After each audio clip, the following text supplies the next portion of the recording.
Fala, meu povo, eu sou o Eduardo da TransferFoot, uma empresa que está chegando para revolucionar o mercado do futebol através de uma plataforma digital que vai ficar pronta dentro de algumas semanas. Para saber mais, clique no link que está aqui no nosso Instagram e participe do nosso grupo do WhatsApp. Toda semana a TransferFoot traz um convidado sempre especial para bater um papo com a gente. E essa semana não é diferente. Vamos trazer um cara que é multicampeão, 2 vezes campeão mundial, campeão da Libertadores, já deixou o Puyol no chão. Seja bem-vindo ao Bate-Papo, Yarley. Como que era o pequeno Yarley lá no interior do Ceará? Cara, era um menino muito ativo, né? Bem arteiro. Eu praticava vários esportes, né? Eu jogava futsal, jogava basquete, apesar de ser baixinho, mas era rapidinho, jogava basquete, vôlei, handebol, artes marciais. Eu fazia de tudo, né? Eu tive a felicidade de morar numa cidade pequena, que é Quixeramobim, 200 quilômetros de Fortaleza, da capital, e a cidade tinha 50 mil habitantes. E eu tive a sorte de pegar vários prefeitos, e esses prefeitos eles gostavam muito de esporte, eles sempre promovia campeonato de futebol de campo, campeonato de vôlei, campeonato de basquete, de futebol de salão, e eu sempre estava dentro. Desde pequeno, dos 10 anos, que eu participo dessas atividades na cidade. Né? Você acha que além do futebol, você tinha futuro em algum outro esporte? Cara, no futsal, né? Futsal.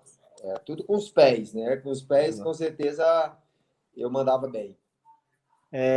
Você fez a categoria de base no Ferroviário, né? Depois foi pro Quixadá. Hoje não existe mais esse time, não existe? Existe. Existe, tá lá? A questão foi uma estratégia minha, né? Porque toda a minha carreira ela foi voltada com estratégia. Eu sempre tinha uma estratégia. Eu E nunca pensava... você fazia ou tinha alguém por trás que fazia para você? Não, era eu mesmo. É mesmo, Mas, pessoal. claro, eu sempre tive empresário. Só que aí eu dava o toque para ele, ele analisava e dava o aval. Mas eu sempre estava inquieto. Por exemplo, no Ferroviário, eu peguei uma época de uma geração muito boa do Ferroviário. Tinha o Nasa, que depois jogou no Vasco, tinha o Klemer, tinha Lima, que foi seleção brasileira, Cícero Ramalho, tinha um time muito forte, Batistinha, Cássio, um time muito forte, e eu era banco. Eu tinha 19 anos, ia completar 20 anos, e aí eu ficava inquieto. E aí eu cheguei para o presidente do Ferroviário e falei, ô presidente, eu não quero ficar no banco. Me empresta para um timezinho pequeno aí do interior, qualquer time. Mas eu quero é jogar. Eu quero ser titular, eu quero jogar. E por casualidade, tinha um diretor do Ferroviário que estava indo ser o presidente do Quixadá, que é uma cidade próximo da minha cidade. Olha a coincidência. E aí esse diretor foi e, conversando com o presidente, eu entrei na sala e disse, o doutor Valmir, que é o nome dele, que ele é doutor, me leva para o Quixadá, eu vou jogar com você lá. Como naquela época existia o problema do passe, né, que era uma outra modalidade, se você assinasse pelo outro clube, né? Terminando o contrato, eu estava livre. Era mais ou menos assim, porque eu não me lembro bem. Só que, como era um diretor do Ferroviário, o presidente do Ferroviário foi e deixou, me emprestou. E, por casualidade, eu fui escolhido o melhor jogador da competição. E foi pro Real Madrid. Pouca gente aí, sabe disso, né? Você jogou no Real o Madrid. grupo de espanhol comprou o meu passe. Me viu jogando. Se eu tivesse ficado lá no Ferroviário, porque tem muito jovem que fica acomodado, só porque está num time grande, ele fica ali acomodado, às vezes joga às vezes não joga, ele não tem essa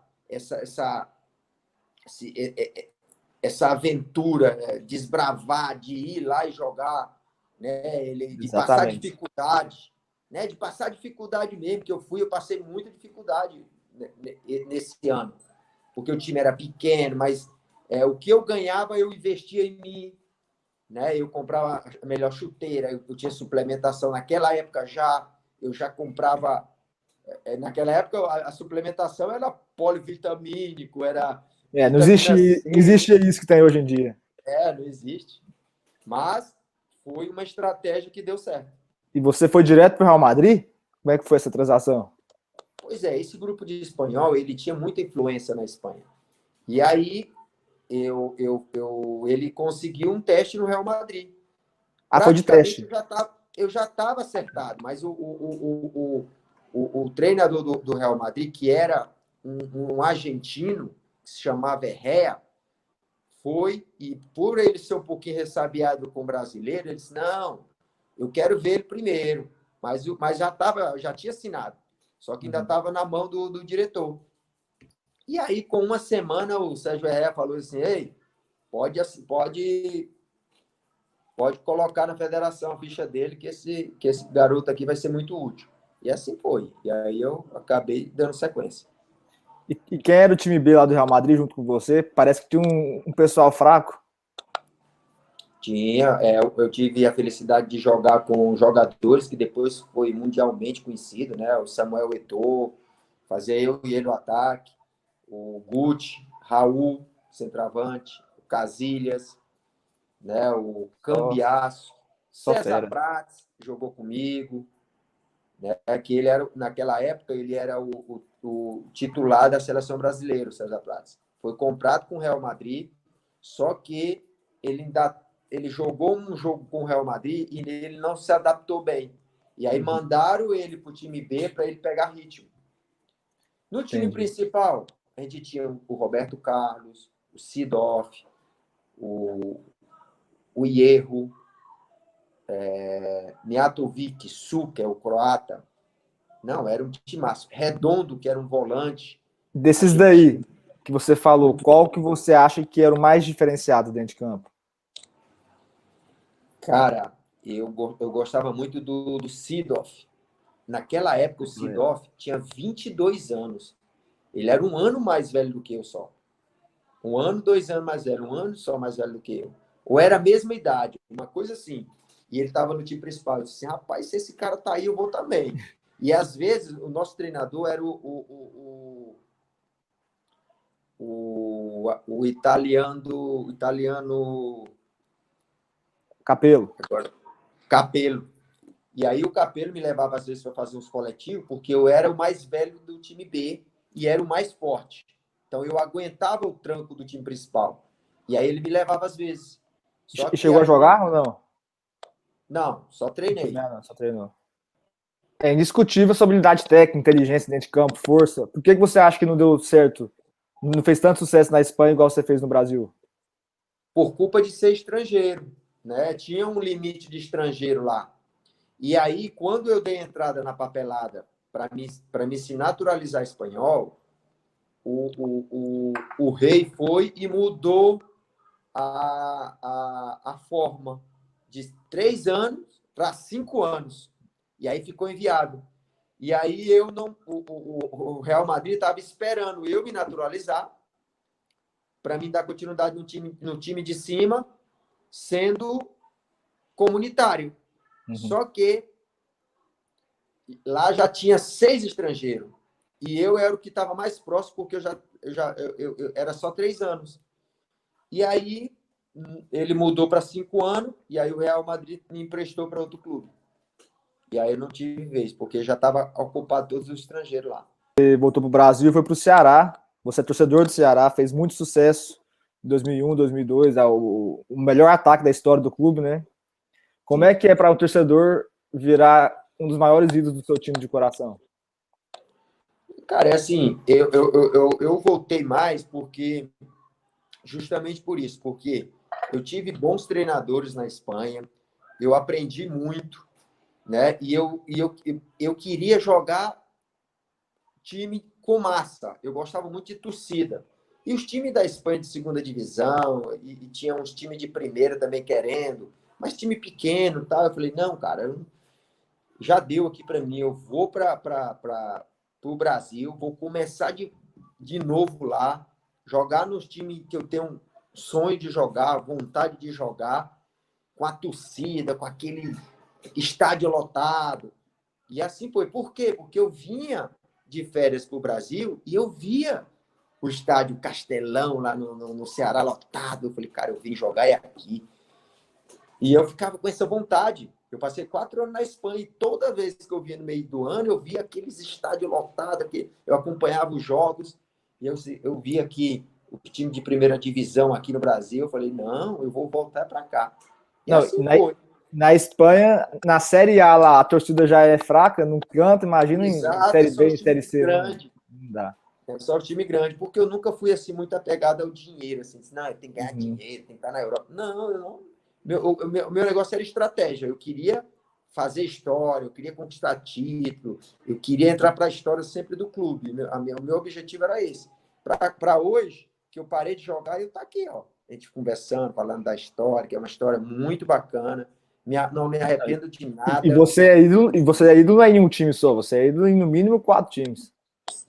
Né? Por isso que eu estou colhendo esses frutos, né? Por essa É. ousadia eu deixei de ir para Japão, de ir para a China, Catar. para Emirados Árabes. Eu cheguei aí para o Catar, isso pouca gente sabe. Eu cheguei aí para o Catar, ganhando uma fortuna, mas como eu tinha recém conhecido a minha esposa, eu disse assim, não, eu vou me casar e vou voltar, eu quero saber. É. Larguei lá o Catar e vim embora para o Ceará. Eu tive um bate-papo com o Rodrigo Tabata 2 semanas atrás. Ele tá lá, tem 10 anos. Eu falei, Tabata, aí não tem nem torcida. Eu tive com ele em 2012, não tem torcida. Você não tem vontade de voltar pro Brasil? Ele falou, não, tô tranquilinho aqui, vou renovar o Pois é, contrato. exatamente. Cada um É, tem uma visão, é. né? Eu sou sanguíneo, né? Assim, eu sou um perfil que eu gosto do contato, eu gosto da vibração.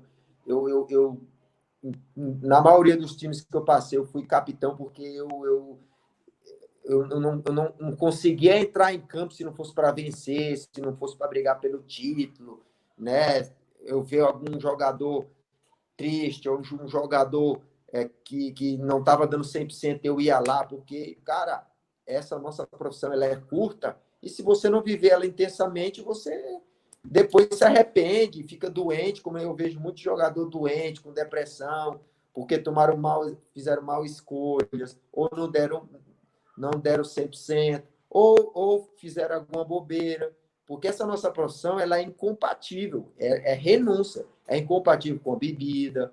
Eu sempre tomei um vinhozinho, uma cervejinha de leve, mas é incompatível, não tem noite, não dá. À noitada você vai ali, eu ia com a minha esposa para fazer um social com ela, mas 2 horas eu já estava em casa, nunca fiquei a noite toda dançando, porque a musculatura, ela não consegue, você vai se machucar, né? Então, a gente tem que Concordo. dosar, tem que saber ter esse discernimento. Ainda Senão, mais hoje que o físico é tão importante, né? não vai jogar bola. Porque o álcool, você demora... Se você ganha uma performance e você toma álcool, essa sua performance ela vai cair. Para você ganhar, você precisa de mais 15 dias para recuperar ela de novo. Então, é complicado. Falando nisso, que história é essa? Enquanto estava no Ceará, você ia nas baladas para tirar o jogador que estava lá e levar de volta para a concentração? Cara, eu fiz isso em muitos clubes. Ah, não foi só no Ceará, não? Não foi só no Ceará. Nossa, eu fiz em vários. Porque, assim, o que é que acontece? No Ceará, teve uma época que o Ceará atrasava o salário, né? E eu tinha uma turma de São Paulo, muito jogador de fora. Os únicos jogadores do Ceará, éramos poucos, era eu e o Mota, que era torcedor do Ceará. Uhum. E aí, a gente ficava sem receber, a gente recebia um vale, mas a gente queria que pagasse os caras de fora. Porque os caras de fora, ele jogava pelo dinheiro. O cara de fora disse assim, Ali, se eu não receber, eu não vou jogar. Eu vou dar migué, vou só entrar em campo. E aquilo pra gente que estava jogando ali por amor, com vontade de ser campeão, é um tiro, né? É um tiro na cabeça. Então, a gente ficava muito apreensivo. E aí, teve esse episódio que você me comentou aí, foi um dia, estava vendo o Fortal, e ao mesmo tempo, era a final dos campeonatos estaduais lá. O terceiro turno, que naquela época era por turno. Uhum. E teve um atacante nosso, que era um dos principais jogadores nossos, um cara experiente. E ele chegou na concentração, e aí a gente tinha um diretor que se chamava, eu não posso dizer o nome para não comprometer, Aí ele chegou pro diretor e disse: Fulano, cadê o dinheiro, o pagamento? Aí o fulano, cara, eu vou pegar na bilheteria, eu dou minha palavra, porque eu quero pagar vocês com a renda de amanhã, que vai ser uma renda boa, porque é final. E aí o cara não aceitou. Ele subiu para cima do quarto, e aí eu saí nos quartos assim, falando: e aí, fulano, e aí, vamos, nós vamos? Como é que tá aí e tal? Eu me comprometo também, vou lá com ele, pego a renda e venho pagar. E pai, ficamos naquela conversa, vai, vai. De repente eu estou no quarto, chega, bate na minha porta e diz: fulano saiu, fulano foi para o Fortal. Aí eu, putz, grila. Aí eu ligo para o diretor e assim: me consegue tanto, que é o salário dele. Eu acho que é esse tanto, nem sei. Mas me consegue aí qualquer valor que eu vou atrás dele. E assim foi. Fui lá, pegou a grana, eu liguei para ele não atendia. Eu cheguei aí lá e mandei chamar ele veio. Eu só consegui, tá, beleza. Tirei ele de dentro, tipo um camarote lá, e levei para ele, foi lá, ele foi o melhor jogador da partida e foi campeão. O Yarley, do Ceará, você foi pro Paysandu e lá vocês enfrentaram o Boca Juniors na Bombonera, nas oitavas da Libertadores. O Boca só tinha perdido em Libertadores pro Santos do Pelé e pro Cruzeiro do Ronaldo. Aí perdeu pro Paysandu do Yarley. Como é que foi? Como é que estava a cabeça dos jogadores do Paysandu daquela antes da decisão? Como é que foram os preparativos para o jogo? E por que o jogo de volta não teve o mesmo sucesso? Isso aí é uma história muito bacana, cara. Uma história muito. Tinha que ser um filme, né? Porque assim é tipo aquele ano que os clubes sempre tem clubes que formam aquele time inesquecível, né? Um time que dá liga, todo mundo. O nosso do Goiás de 2009, que time, cara, era um time massa. Se a gente tem um pouquinho mais de recurso, mais umas 2, 3 peças, a gente brigava aí para ser campeão brasileiro, né? E no Paysandu foi parecido. Era um time muito bom, um time com Rob Gol, que fazia muito gol, né? O Sandro Goiano. Era um time muito interessante. Velber, que era um moleque que jogava muita bola. E aí a gente enfrenta a gente foi o melhor time na fase de grupos, né? O Paysandu, que nunca tinha participado de Libertadores, ganhar de Cerro Porteño por 6-2 dentro do Paraguai. Cerro Porteño, que é um time tradicional de Libertadores, Sport Cristal, né? Times muito cascudos de Libertadores, a gente ganhou, atropelou, né? E nas oitavas tivemos a infelicidade ou felicidade de pegar o Boca Juniors, né? Um time que era todo poderoso da Libertadores. E no primeiro jogo, a gente tinha um treinador, né, que era um uruguaio, Dario Pereira. E o Dario Pereira, cara, teve uma sacada de levar a gente fez um tour pela Bombonera, pelo estádio, pelo museu, né? Tirou um pouco aquele nervosismo nosso, mostrou um pouco como seria o barulho do estádio. Dentro do museu tem um espaço que a torcida canta. E tirou um pouco o peso e a gente entrou um pouco mais relaxado, bastante concentrado. E o jogo ficou uma loucura. 2 jogadores expulsos, um jogador expulso do Boca Juniors, né? E eu estava muito bem no jogo, estava me sentindo muito bem. No primeiro tempo eu já tinha chutado umas 2 bolas, o Pato Abondanzieri tinha feito defesa. No intervalo eu falei, gente, dá para a gente ganhar aqui dentro. E a gente entra para a história e comecei a agitar os caras. E a gente voltou e, pela felicidade, eu tive a felicidade de fazer o gol. E aí a gente acabou vencendo o jogo, colocando o Paysandu em evidência, né? O Paysandu em colocações mundiais aí muito boas. O clube foi muito importante. Mas a gente está enfrentando um Boca Juniors, né? Todo poderoso, um time que era frio, sabia jogar. E no jogo de volta, a estratégia dele foi fatal, né? A gente não soube jogar, a gente errou muito individual, a gente faltou experiência, existia muita euforia, a torcida foi para o estádio, né? Tinha greve de ônibus, mas o torcedor lotou todo o estádio. E a gente muito empolgado. Empolgação de time que não tinha experiência. A gente a gente jogava para frente, a gente jogava para atacar.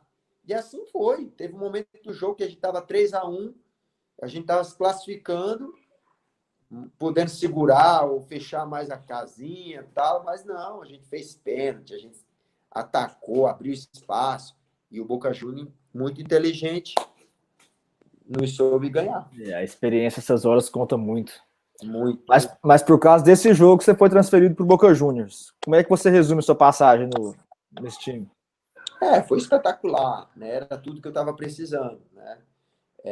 Eu já vinha de várias campanhas boas, de várias atuações muito boas, tanto no Ceará como no Paysandu, né? Eu já era um cara experiente, já era um jogador, diria assim, pronto para esses desafios, jogar num time grande, com a camisa grande. Quando eu cheguei, o Carlos Bianchi me deu a 10, porque via que eu era um cara experiente. O Tevez estava iniciando, e aí viu que ele era um garoto, porque o Esqueloto usava 7, tinha alguns números já marcados, e era eu e o Tevez que tinha que usar 10. E eu, por ser um pouco mais experiente, acabei ele me escolhendo e dando a 9 para o Tevez. E eu tive a felicidade, na quarta rodada, jogar contra o River, no Monumental de Nunes, e ser escolhido o melhor jogador da partida, fazer um gol que até hoje é lembrado, né? Depois desse jogo aí, meu nome ficou muito forte no país, e aí me credenciou para ser titular na final do Mundial. E foi o campeão, né? E aí a gente chegou para jogar contra o Milan do Kaká, Cafu, Dida, Serginho, os brasileiros, Gattuso, Pirlo, Maldini, Rui Costa, Zague, um timaço. Mas a gente era muito guerreiro, o time do Boca era muito bem treinado pelo Bianchi. A gente acabou empatando e eu tenho a felicidade de fazer a jogada do gol também, de tentar cobrir o Dida, e acabou o Dida rebatendo, e a bola sobrou, e um companheiro meu lá, o Matias Donetti, fez o gol. E aí nos pênaltis a gente venceu eles. Por que você acha que é muito comum ver jogador argentino vindo jogar no Brasil, fazer sucesso, e o caminho inverso é dificilmente você ver um jogador brasileiro indo fazer sucesso na Argentina? Eu acho que é uma questão de estilo, de jogo, de cultura, né? O brasileiro ele é mais naquela época. Hoje já está mais nivelado. Hoje a questão é financeira. Hoje os times argentinos já não tem o mesmo patamar dos times brasileiros, aí o brasileiro prefere ficar aqui. Mas na minha época era mais estilo. O estilo brasileiro era um estilo de toque de bola, de mais cadenciado, e o argentino era aceleração, era rapidez, velocidade, o choque, que eu dei certo porque o meu estilo era muito parecido ao estilo argentino. Campeão mundial pelo Boca Juniors e depois foi campeão mundial pelo Inter. Que eu imagino que foi o ápice da sua carreira, ser campeão da Libertadores, ser campeão mundial. E semana passada nós postamos no nosso Instagram a pré-eleção do Fernandão, no dia do jogo. O quão importante era um líder como o Fernandão naquela equipe? É essencial. O Fernandão, se não fosse o Fernandão, dificilmente a gente tinha ganho algum título, né? Porque você precisa de um líder como ele, né? E eu tinha uma outra liderança, que era uma liderança mais de agregar. E o Fernandão era o que tinha sacada, né? Que tinha inteligência, que tinha o toque certo, conversava muito com o Abel. E eu era o líder mais do vestiário, assim, de agregar, de unir, né? A gente tinha o Klemer, que era mais precisava dar uma chegada em alguém que estava saindo um pouquinho da linha, era com ele. Isso é muito importante, né? Ter vários líderes de diferentes estilos no mesmo. Exatamente. Esses 3 estilos de liderança, ela se complementava, mas o cabeça era ele. Aí agrega com jogadores da base voando, É a fórmula do sucesso. Mas o cabeça era o Fernandão, né? O Fernandão que conduzia a gente nesse momento final aí, nessa reta final, né? Com a sacada tática, alguma coisa que ele via no jogo, a gente discutia muito, né? E a importância é tremenda, não tem nem como mensurar. Vocês acreditavam desde o começo que dava para ganhar daquele time do Barcelona? Sem dúvida, mas a gente não pensou em Barcelona antes da final. A gente, em nenhum momento, a gente só comentava, mas assim, o nosso maior jogo era contra o Al-Ahly. A gente frisou bem isso desde quando saiu daqui, que era o primeiro jogo. E a gente foi por etapas. Quando a gente ganhou do Al-Ahly, aí sim. Aí a gente começou a estudar o Barcelona, a parte tática, como marcar os pontos fortes, os pontos fracos. É tanto que o Abel, ele mostrou vídeos só que o Barcelona perdeu. Não mostrou nem o que ele ganhou, nem os pontos fortes, só os pontos fracos. Só brecha aqui, brecha ali, o que ele fazia de errado, a saída de bola assim, só saía pelo meio, e pá, e pá. E aí a gente foi moldando aquilo ali, treinando. Depois do Al-Ahly, a gente teve os treinos, tudo voltado para isso, e foi ajustando. E em nenhum momento a gente, porque o Barcelona ganhou do América por 4-0, né? E foi um show. E para a gente foi bom esse resultado, porque ele, quer ou não queira, eles baixam um pouco a guarda. A gente vai pegar o Inter agora e vai ser a mesma coisa.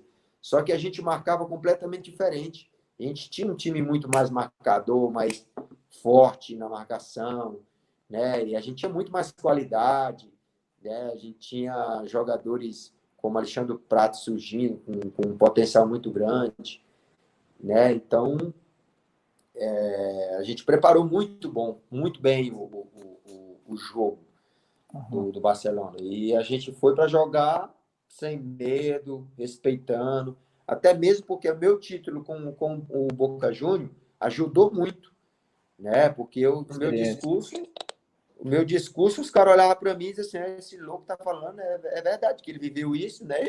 Eu tenho que escutar, vai fazer o quê? Senão, se eu disser, né? Se eu dissesse qualquer coisa, aí o cara, tu tá louco, cara, é o Barcelona. Não, pai, mas o Ganhar Milan do não era, Milan? Pois é. o Milan não ficava muito longe, não. Ficava não. Então, foi tudo muito, muito perfeito, assim, da nossa parte de preparação.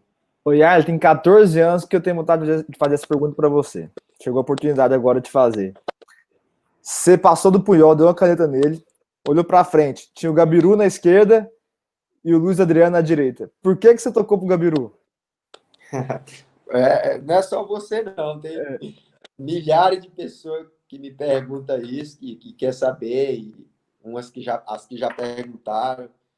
É porque, assim, naquele momento ali, que eu dou o drible no Puyol, o Puyol se recupera e fica 3-2. Só que o Luiz Adriano, ele está um pouquinho atrás. Quando eu dou uma olhadinha para ele, ele está um pouco atrás. E o Gabiru está um pouco na frente e está mais centralizado. E aí, o Belete está perfilado assim, de lado, e eu finto o passe, olho para o Luiz Adriano e o Belete meio que dá uma... Eu escondi o passe. Aí, quando eu dou o passe no Gabiru, eu pego o Belete no contrapé. Então, foi um momento perfeito para mim colocar o Gabiru na cara do gol. Eu não, em nenhum momento eu vi a possibilidade de dar o passe para o Luiz Adriano, porque o Luiz Adriano ainda estava vindo, chegando, ainda estava correndo. Então, era um momento único, 3-2, eu tinha que escolher rápido, mas com calma, e pegar a defesa desprevenida, como estava. Né? Então, a escolha foi perfeita, independente de quem seja, porque o Gabriel era muito criticado, né? Mas independente de quem seja, quem está em melhores condições, tem que receber o passe. E mais experiente que o Luiz Adriano também, né? E é experiente, né? O Gabiru, todo mundo fala que o Gabiru errou o chute, mas ele não errou, não. Pelo contrário, ele foi muito inteligente porque ele acelera o passe. Se você olhar gols do Romário, o Romário fazia muito gol assim com a parte fora do pé. Por quê? Porque no momento que ele chega na bola, que o goleiro faz a menção de sair, ele acelera o chute. Até você ajeitar o corpo, bater, o goleiro já sabe onde você vai chutar. E aí não dá tempo o goleiro se firmar ou se preparar. O Arley, tem um cara a cara comigo contra o Inter, Goiás contra o Inter, quando veio jogar aqui, eu saio cara a cara com o Arley, aí eu fui preparar e dei, o Arley foi lá e puf, me deu o canto assim, o Arley malandro, Cara a aí cara. quando eu chutei, ele tirou. Aí tá, é o contrário do caso do, Do Gabiru. do, do Gabiru. Se eu, na hora que eu saio, eu vou e chuto, o Arley não dá tempo o Arley fazer assim para esse lado, para me dar aquele outro lado. E aí, o chute acertado é quando você acelera. Minha dúvida foi sanada agora, depois de 14 anos, então. Não, é quem está em melhores condições. O Gabriel É. estava mais centralizado ali, estava rompendo linha já da zaga, passando Uhum. por ele, pela zaga, como passou, ele já saía na cara do gol, o Luiz Adriano estava um pouquinho pelo lado. Eu não tinha essa firmeza toda de que o Luiz Adriano fosse sair na cara do gol, que não gerasse um outro a jogada, entendeu? Uhum. Oi, Arley, você começou a se destacar no futebol nacional já com 27 anos, né? E o Sim. que você tem para falar para os jogadores que, assim como você, tem técnica, é esforçado, mas que não consegue se firmar em uma boa equipe? É perseverança. O futebol, ele é dinâmico. O futebol, ele é rápido. O futebol, ele não é uma caixinha de surpresa. Às vezes, eu estava no Quixadá e no outro ano eu estava no Real Madrid, sentando do lado de grandes, os melhores, os galácticos. Então, o futebol, ele é assim. Então, você não pode desistir, você não pode... eu garanto o seguinte, se o cara... E hoje o futebol, o cara não precisa ser tão habilidoso como na minha época, o cara não precisa ser tão hábil com a bola. Hoje o cara precisa ter uma técnica boa e ser muito inteligente. Taticamente, ele saber tudo o que ele tem que fazer, ter uma boa técnica. Na minha época, não. O cara tinha que ser habilidoso, tinha que driblar, tinha que fazer tudo com a bola, fazer marabalismo. Por isso Senão que o não futebol sabia europeu jogar. evoluiu tanto, né? Porque eles não têm a técnica do brasileiro, mas eles pegaram eles estudaram, pegaram a parte de inteligência, a parte de força, e hoje já Exatamente. deixou o Brasil para Como o trás. nosso futebol de rua acabou, agora a gente vai ter que pensar. É, Não vai ter mais jogadores como a gente na nossa época que difícil. fazia mágica com a bola. A não ser Hoje que nasce, a também. não ser que nasce com o dom, igual o Neymar, Vinícius Júnior. Mas o Agora isso, Neymar também veio da rua. O Neymar vai veio dar do futsal, futsal. veio das brincadeiras. O Neymar ainda é essa geração que eu tô falando. Mas assim, de 2015 para cá, é É, tudo jogo de posição, é jogo. Não pode concorrer, os corredores, os espaços acabaram. Mesmo esse cara habilidoso sem espaço, né? Que esses caras habilidosos já não tem mais, é difícil você criar hoje esses caras muito habilidosos, porque porque não tem espaço isso também, aí né? vinha, isso aí vinha da rua, então tá difícil. É. Mas a gente tem que encontrar uma solução, né? Então, para esses garotos que já tem 20 anos, os pais já dizem, não dá mais não. Cara, tem que começar num time pequeno. É que eles querem já começar num time grande. Não, começa num time pequenininho, jogando Série C, vai se destacando, vai jogando ali, vai mostrando profissionalismo, vai trabalhando, que as coisas acontecem, cara. Se for para ele jogar, vai jogar. Né? A oportunidade vai aparecer. A oportunidade, ela sempre aparece para quem trabalha sério. Agora o cara sai na noite. O cara não está bem fisicamente. O cara não treina forte. O cara é um mala. Aí os caras, não tive oportunidade, não dá, não dá. Cara, Essa questão do mala também é complicado. O cara sai do sub-20 vai pro profissional achando que é o estrela. Aí chega no profissional e ele vê que. tem isso aí inúmeras histórias de jogador que subiu e acha que já é o cara, né, meu? E não reina assim, não é assim, né? Em E algum aí, momento da sua carreira você pensou em desistir? não, Nunca. de maneira nenhuma. Assim, e eu poderia muito bem, quando eu voltei da Espanha, dizer assim, pô, não dá mais, ficar deprimido. Não, pelo contrário, eu fui treinar mais forte, né? E essa dúvida, você não pode ter essa dúvida de... Você tem que escolher isso como profissão, porque o problema é que os jogadores eles estão jogando como se ainda estivesse ainda na época do colégio. Eles estão ali jogando bola, eles já estão no time, mas eles estão ali e ainda não sabem, né? Aí, como ele leva a primeira pancada, ele tem que pagar. Aí chega o primeiro filho, aí ele se casou, aí ele tem que manter uma casa, aí ele vai acordar. Não, cara, tem que acordar já desde do início. É profissão. Tem que guardar o dinheirinho, tem que se alimentar bem, tem que ter material bom, né? Tem que ter suplementação. E aí eles vão acordar depois que já perdeu várias oportunidades, aí depois vem a depressão, aí vem o rendimento, aí as oportunidades já não chegam, e aí, quando vai olhar, o cara está com 30 anos. É. Aí complicou, meu.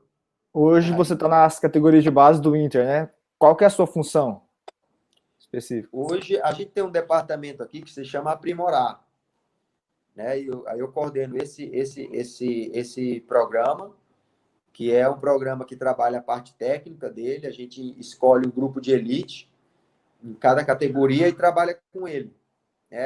Dentro da semana de treino do treinador tem uma sessão comigo, né? São fundamentos, parte tática, técnica, né? O chute com as duas pernas, o domínio circulado para os dois lados, tudo dentro do modelo de jogo do treinador. Esse grupo de elite seria os jogadores que estão se destacando mais, que precisa de aprimorar uma técnica, como é que é? Isso, são jogadores que a gente vê que tem potencial para subir, né? Então, esses estão dentro do programa. A gente chega até a treinar em turno inverso. Não tem treino, mas a gente vai para o treino, vamos fazer algumas correções. E depois do jogo, eu edito alguns vídeos e mostro para ele o que ele fez de certo, de bom, de errado. Né? Interessante. Eu não sabia que existia isso nos clubes de futebol aqui do Brasil, não. Eu acho que deve ter poucos, né? O Inter é pioneiro. O Inter Pioneiro, pioneiro. né? Como é que você vê? O Damião surgiu desse programa com o Ortiz. O Damião, ele veio já com uma certa idade. Tem um tempinho já que já tem essa... Já há muitos anos. Né? O Damião chegou da Várzea, né? E veio e aí fez um intensivo, né? Com o Aprimorar, e aí virou, né? Virou jogador. Porque muita gente acha que não tem como aprender a chutar com as duas pernas, que, não, eu já sou velho. Não, pelo contrário. Se você tem um estímulo correto, não tem idade para aprender. Você sempre vai aprender. O Cristiano era ponta esquerda, velocista, hoje virou centroavante, matador, depois de velho... E eu, depois dos 30 anos, vim chutar com excelência com a perna esquerda. Né? No Goiás tem muitos gols meus com a perna canhota. Eu trazia para dentro e tem vários gols meus ali. Tem até uma... Jogando mais de falso 9 ali, antigamente você era mais meio de campo e voltou... Eu tinha uma liberdade, né? E tem uma compilação aí dos meus gols todos pelo Goiás. Tem muito chute de perna esquerda. Interessante, né? Porque eu vim aprender depois, com estímulo. O ápice da sua carreira você tinha mais de 30 anos. Normalmente é com 26, 27, você foi para mais de 30 anos. Qual foi o seu momento mais feliz no futebol? Os títulos mundiais, né? Com os dois Mesmo clubes. peso? Mesmo peso. O melhor jogador que já jogou com você falou que foi o Seedorf. Mas o Seedorf não foi com você, né? Não, Não, assim, o melhor foi o Fernandão, sem dúvida. Fernandão, muito inteligente. Fernandão era muito inteligente, calor. Qual foi o seu gol mais bonito?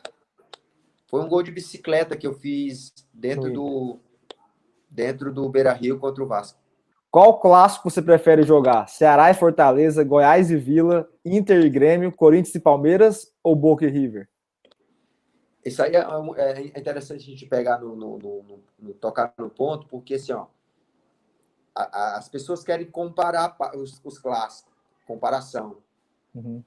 O sentimento, não tem comparação, esse sentimento de rivalidade. É tudo igual. A proporção, às vezes, é igual. A proporção, às vezes, é maior. Lá tem mais gente, os estádios. Mas, cara, o sentimento do torcedor para ganhar do rival, ele é o mesmo em todo. Eu notei em todos os estados. em todo clássico, o clássico é clássico, então não tem um maior do que o outro. Tem proporção. Ali vai ter 50 mil, ali vai ter 30, o outro vai ter 20, mas são todos iguais. E você fala isso também para as torcidas? Ou tem uma torcida que você entrava assim e falava, uau? É a mesma coisa. Por exemplo, tem uma que é mais organizada do que a outra, o outro que canta mais, outra... mas o sentimento do torcedor É igual. é igual, cara. O que o Yarley de hoje falaria para o Yarley que estava começando a carreira lá no Ferroviário? Ah, cara, ser mais ousado. Eu era muito tímido no início, né? Tinha que ser mais ousado. Eu tinha muito potencial. Eu tinha muito potencial e às vezes eu era para fazer mais gols, né? Tocava muita bola, né? E faltou mais ousadia. Chegamos aqui ao fim, viu? Muito obrigado. Resenha? Muito boa, cara. Show de bola. Obrigado aí. Espero que tenha gostado aí também. Foi muito bom. Com certeza os jogadores vão ver, assistir, vão absorver muito conteúdo bacana. Legal. Você é um cara fora de série, dentro e fora de campo, viu? Muito obrigado. Obrigadão. Forte abraço.